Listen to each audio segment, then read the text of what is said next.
Capítulo 1. Óbito do autor.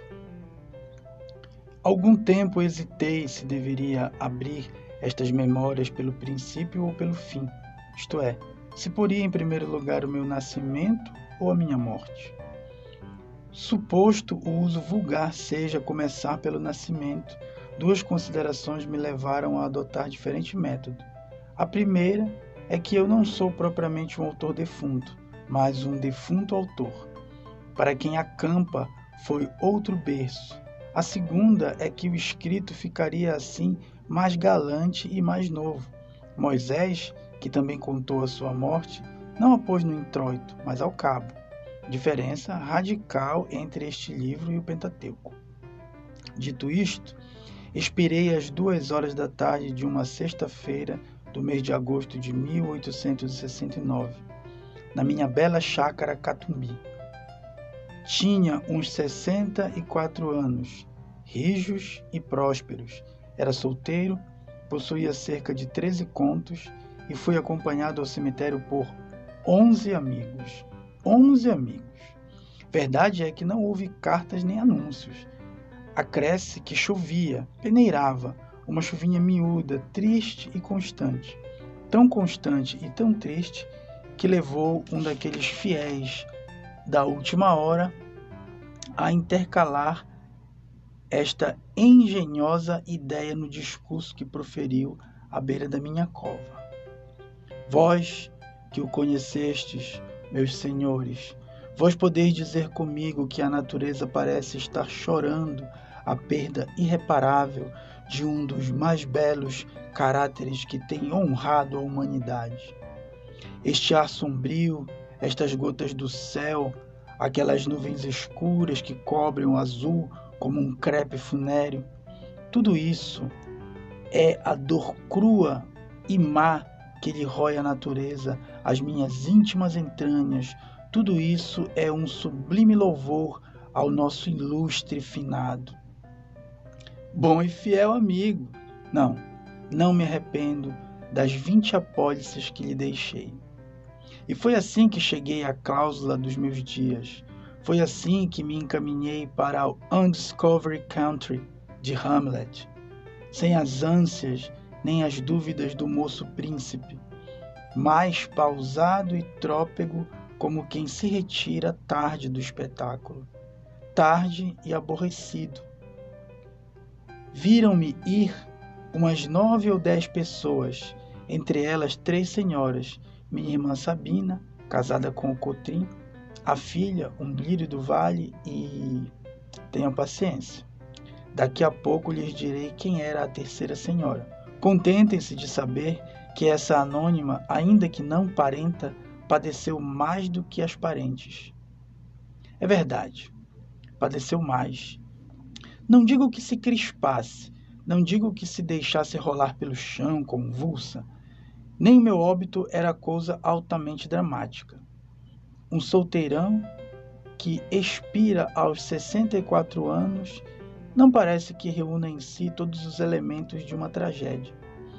E dado que sim, o que menos convinha a essa anônima era aparentá-lo, de pé, à cabeceira da cama, com os olhos estúpidos, a boca entreaberta, a triste senhora mal podia crer na minha extinção. Morto? Morto? Dizia consigo. E aí, pessoal, tudo bem com vocês?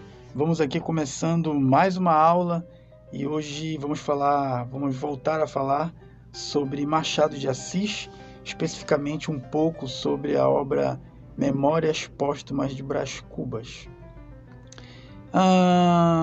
O trecho que introduz essa aula, que inicia essa aula, é o começo, né? O primeiro capítulo, um pedaço do primeiro capítulo de Memórias Póstumas de Brás Cubas.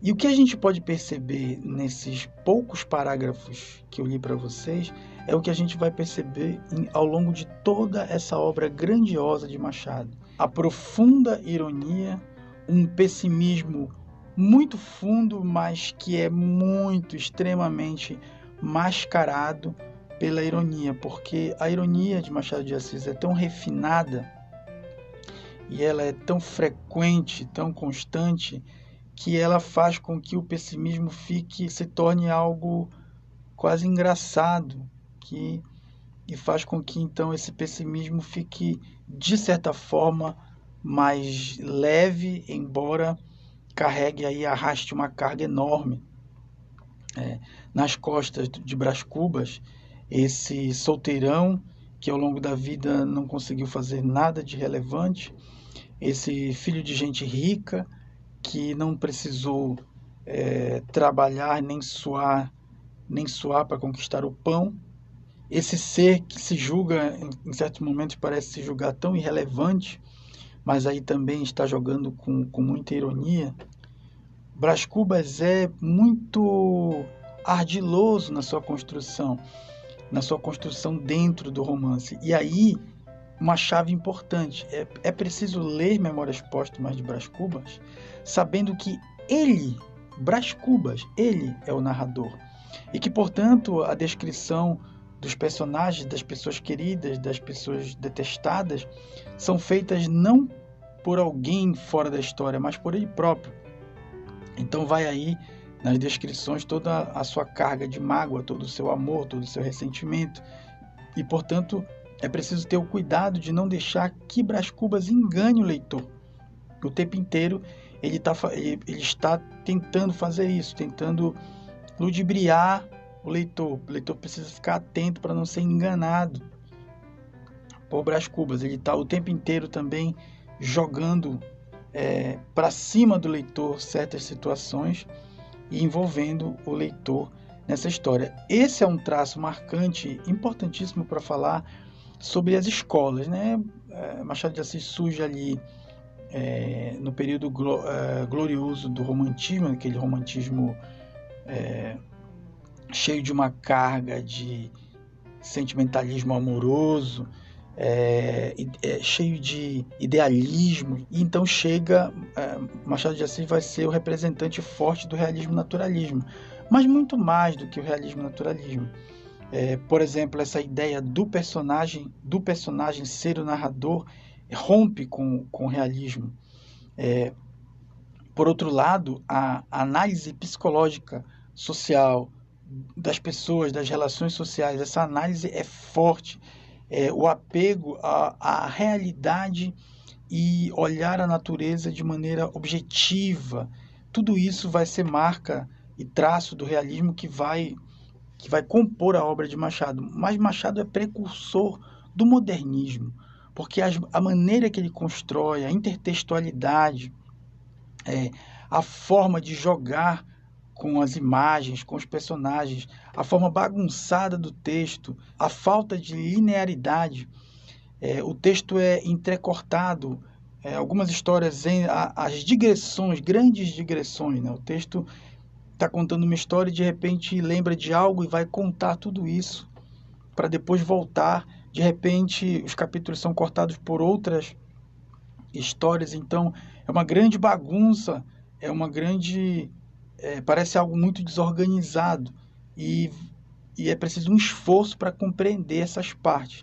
Isso são traços que só vão aparecer no modernismo, e Machado de Assis, esse gênio, vai ser precursor disso na sua escrita.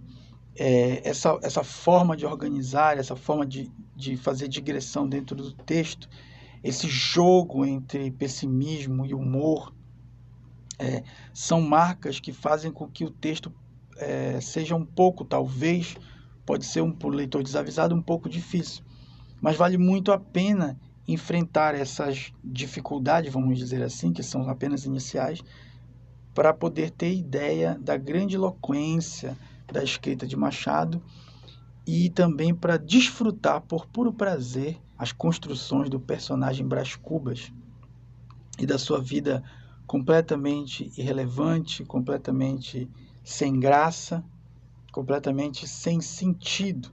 Um solteirão que, com mais de 64 anos, depois de morto, começa a contar a sua história completamente irrelevante. Essa irrelevância que ele tanto aponta vem também desse seu pessimismo. Ele não parece acreditar na humanidade, ele não parece acreditar nas pessoas, e ele, então, está sempre alfinetando, está sempre pisando, botando o dedo na ferida, pisando no pé, pisando no calo, pisando onde o calo dói, onde o sapato aperta. Então, Memórias Póstumas de Brás Cubas é um livro que surge no século XIX, mas já pertence ao século XXI, dada a sua grandiloquência, a sua maneira de construção dos personagens, a sua forma moderna de transmitir o que se quer. Esse é o gênio Machado de Assis. Eu agradeço pela atenção de vocês e a gente se vê na próxima aula. Valeu! Capítulo 7. Delírio. Que me conste, ainda ninguém relatou o seu próprio delírio. Faço eu, e a ciência mo agradecerá. Se o leitor não é dado à contemplação destes fenômenos mentais, pode saltar o capítulo, vá direto à narração. Mas, por menos curioso que seja, sempre lhe digo que é interessante saber o que se passou na minha cabeça durante uns 20 ou 30 minutos.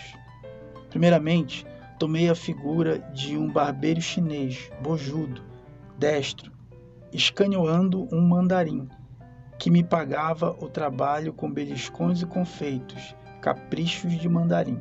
Logo depois, senti-me transformado na Suma Teologia de São Tomás de Aquino, impressa num volume e encadernada em marroquim, com fechos de prata e estampas. Ideia esta que me deu ao corpo a mais completa imobilidade, e ainda agora me lembra que, sendo as minhas mãos os fechos do livro, e cruzando-as eu sobre o ventre, alguém as descruzava, Virgília, de certo, porque a atitude lhe dava a imagem de um defunto. Ultimamente, restituído à forma humana, vi chegar um hipopótamo, que me arrebatou. Deixei-me ir, calado. Não sei se por medo ou confiança, mas, dentro em pouco, a carreira de tal modo se tornou vertiginosa que me atrevi a interrogá-lo, e com alguma arte lhe disse que a viagem me parecia sem destino. Engana-se, replicou o animal. Nós vamos à origem dos séculos. Insinuei que deveria ser muitíssimo longe, mas o hipopótamo não me entendeu ou não me ouviu, se é que não fingiu uma dessas coisas. E perguntando-lhe, visto que ele falava, se era descendente do cavalo de Aquiles ou da asna de Balaão, retorquiu-me com um gesto peculiar a estes dois quadrúpedes, abanando as orelhas. Pela minha parte, fechei os olhos e deixei-me ir à aventura.